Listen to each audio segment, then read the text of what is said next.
Halo semua, balik lagi di channel Teraokun.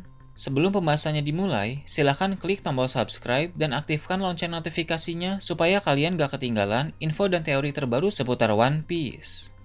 Buat kalian yang mau informasi tambahan soal SBS atau databook, kalian bisa follow Instagram Teraokun. Di sana admin akan memposting soal SBS, databook, dan berbagai teori singkat.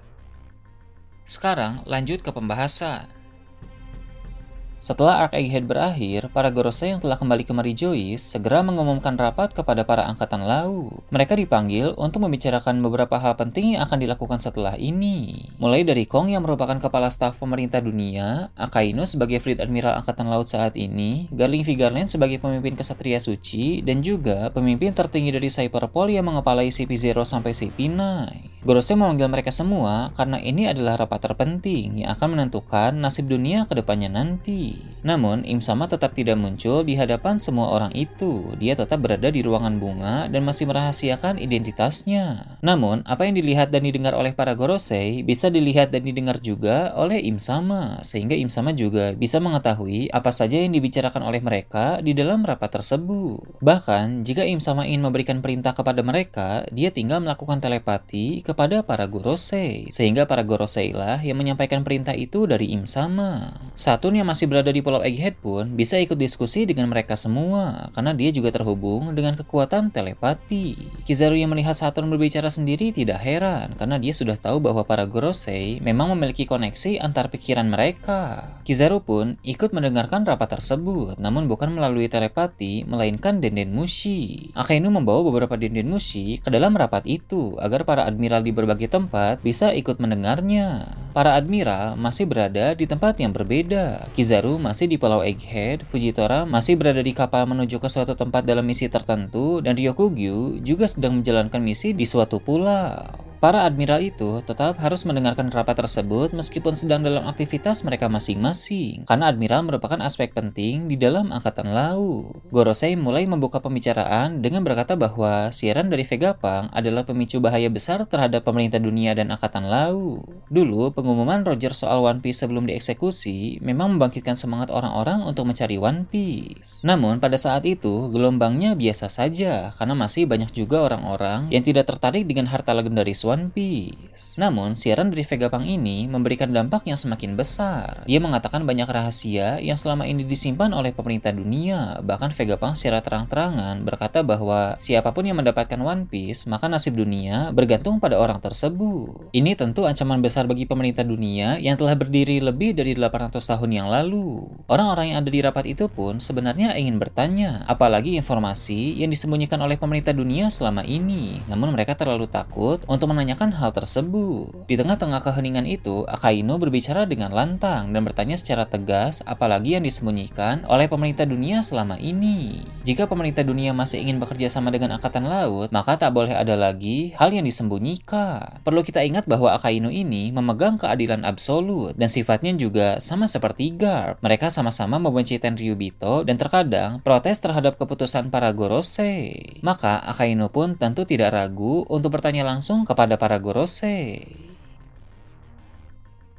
Semua orang yang ada di ruangan pun kaget saat melihat Akainu bertanya dengan tegas. Namun mereka juga lega karena pertanyaan yang tidak bisa mereka lontarkan akhirnya ditanyakan oleh Akainu. Namun di situ Garling kesal dengan sikap Akainu dan berkata bahwa Akainu harus menyadari posisinya saat ini yang sedang bekerja untuk pemerintah dunia. Garling sebagai bagian dari Tenryubito bilang bahwa Akainu selalu tak menghormati Tenryubito sama seperti Garp. Namun karena Akainu dan Garp adalah aset berharga bagi angkatan laut, maka para Tenryubito pun memaklumi kelakuan mereka. Tapi dalam kasus ini Akainu sudah kelewatan karena menanyakan rahasia pribadi milik pemerintah dunia, sehingga Garling pun merasa harus memberi teguran keras kepada Akainu. Akainu pun menatap tajam ke arah Garling, begitupun sebaliknya, sehingga terlihat bentrokan antara mereka akan segera terjadi. Namun Gorosei menenangkan mereka berdua dan berkata bahwa pertarungan di antara kalian hanya akan membuat bajak laut senang. Pemerintah dunia dan angkatan laut memiliki tujuan yang sama, yaitu itu membasmi para bajak laut, sehingga fokuslah untuk menggunakan kekuatan mereka dalam menghadapi para bajak laut. Gorosei pun menjawab pertanyaan Akainu dan berkata bahwa tak ada lagi yang perlu disembunyikan karena keadaan dunia sudah tidak terkendali.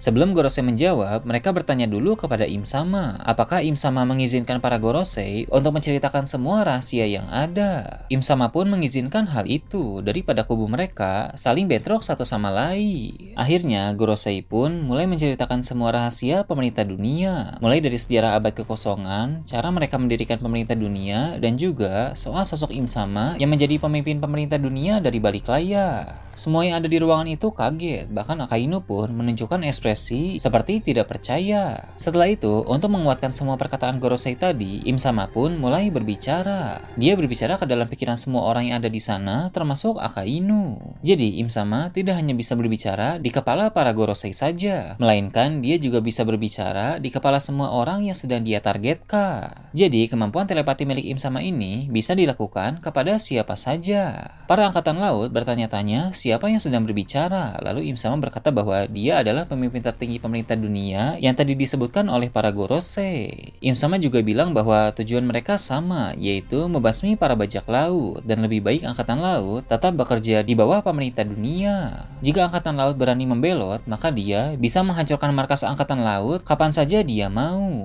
Ini merujuk pada kekuatan senjata kuno Uranus yang bisa menghancurkan pulau dalam sekejap. Jika angkatan laut berani berkhianat kepada pemerintah dunia, maka Im Sama akan menggunakan senjata tersebut untuk memusnahkan markas angkatan laut, sekaligus semua orang yang ada di dalamnya. Para angkatan laut pun ketakutan, namun Akainu yang memegang prinsip kuat tetap mengatakan sesuatu lagi. Dia berkata bahwa angkatan laut akan tetap bekerja untuk pemerintah dunia, namun tidak boleh ada rahasia lagi di antara kedua belah pihak. Akainu juga bilang harus ada tindakan besar terhadap nasib Garp di Pulau Hachinosu, karena bagaimanapun juga Garp merupakan kekuatan besar milik angkatan laut yang sangat disayangkan jika dibiarkan begitu saja. Im Sama pun bilang, lakukan sesukamu, selama itu tidak bertentangan dengan pemerintah dunia, maka tidak ada masalah. Suara Im Sama pun mulai menghilang di kepala mereka, dan setelah itu rapat berlanjut.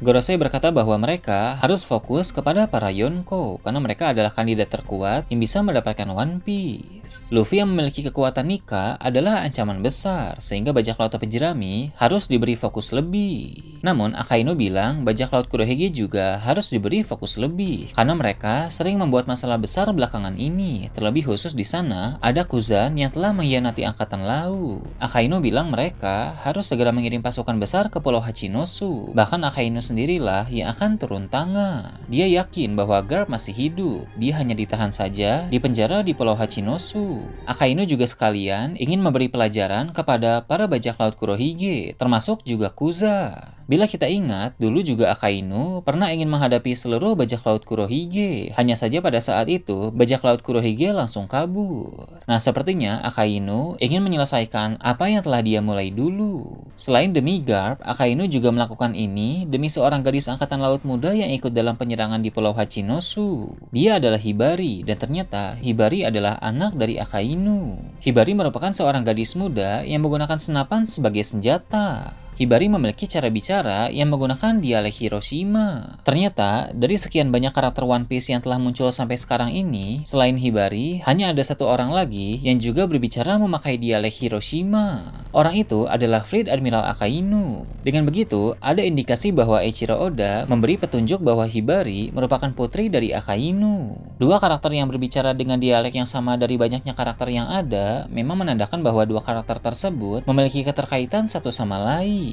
Melihat visual Hibari yang merupakan seorang gadis dan Akainu yang merupakan pria berusia 55 tahun, wajar memang jika menduga bahwa keterkaitan mereka berdua adalah hubungan keluarga, atau lebih tepatnya ayah dan anak. Apalagi didukung fakta bahwa Hibari merupakan seorang marinir yang semakin memperkuat dugaan tersebut. Akainu sebagai seorang marinir hebat pasti ingin agar keturunannya juga menjadi seorang marinir, sama seperti halnya Garp yang sangat ingin agar Luffy menjadi seorang marinir yang tangguh, walaupun keinginan Garp itu tidak terkabul. Sedangkan Akainu, keinginannya untuk menjadikan keturunannya sebagai angkatan laut sudah terwujud. Jadi semakin jelas bahwa Hibari adalah putri dari Akainu. Pernah ada scene juga di mana Kuzan membakukan Hibari yang sedang berlari, padahal di sana juga sedang ada Koby. Sebenarnya, Kuzan bisa saja membakukan keduanya sekaligus, tapi hanya Hibari saja yang dibekukan, sedangkan Koby dibiarkan begitu saja. Itu mungkin adalah sisa dendam Kuzan kepada Akainu, sehingga dia melampiaskannya kepada Hibari yang merupakan putri dari Akainu. Tapi tentu Kuzan tidak kejam, dia hanya membakukan Hibari, tapi tak ingin gadis itu mati, sehingga dia tidak ikut membakukan Koby juga agar Koby bisa menolong Hibari. Scene ini hanya petunjuk kecil saja untuk menegaskan bahwa Hibari memang adalah putri dari Akainu. Kedatangan Akainu ke Pulau Hachinosu pasti lebih brutal dari kedatangan Garp. Dia akan langsung menghujani pulau itu dengan meteor dari kekuatan magma yang dia miliki. Dia tidak akan menahan diri sama sekali, bahkan dia akan benar-benar mengamuk di pulau bajak laut tersebut. Nah itu tadi berbagai hal menarik pada chapter 1123. Gimana menurut kalian? Silahkan tulis di kolom komentar di bawah. Oke, segitu aja untuk pembahasan kali ini. Jangan lupa like, share, dan subscribe untuk video menarik selanjutnya. Gue Toraokun, Shambles.